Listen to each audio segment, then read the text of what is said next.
आता पुन्हा एकदा शाळकरी विद्यार्थिनी रिपोर्टर बनल्यात बरं का. त्यांनी कशाचं रिपोर्टिंग केलंय? नांदकर बापगाव रस्त्याची दुरवस्था दाखवण्यासाठी चक्क शाळकरी विद्यार्थिनींनीच रिपोर्टर केला. त्यांचा व्हिडिओ सोशल मीडियावर चांगलाच व्हायरल होतोय.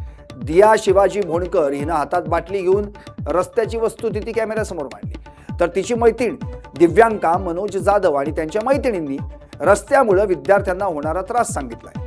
गेल्या 3-4 वर्षांपासून खड्डे आणि उखडलेल्या रस्त्यामुळे शाळकरी विद्यार्थ्यांसह नागरिकांना त्रास सहन करावा लागतोय. प्रशासनाच्या दुर्लक्षावर विद्यार्थिनींनीच सवाल उपस्थित केलाय. मी दिव्यांका मनोज जाधव आणि या आमच्या मैत्रिणी. आम्ही भिवंडी तालुक्यातील नांदकर या गावात राहतो. हा नांदकर बापगाव रस्ता आहे. या रस्त्याची दुरावस्था बघा. रस्त्यात खड्डा आहे की खड्ड्यात रस्ता आहे ते सुद्धा समजत नाही. आम्ही रोज या रस्त्यातून शाळेत 2 किलोमीटर चालत जात असतो. या रस्त्यातून जाताना आमच्या अंगावर चिखल उडतो, ज्यामुळे आमचे कपडे पण खराब होतात.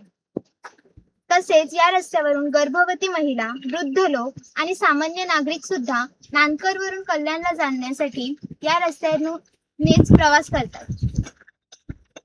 गेली 3-4 वर्ष झाली हा रस्ता तसाच आहे. कोणतेही प्रशासन या रस्त्याकडे लक्ष देत नाहीये. आमची मुख्यमंत्री साहेबांना एक नम्र विनंती आहे की त्यांनी या रस्त्याकडे लक्ष द्यावे आणि आमचा हा रस्ता व्यवस्थित करून द्यावा, जेणेकरून आम्ही शाळेत नीट जाऊ शकू. धन्यवाद.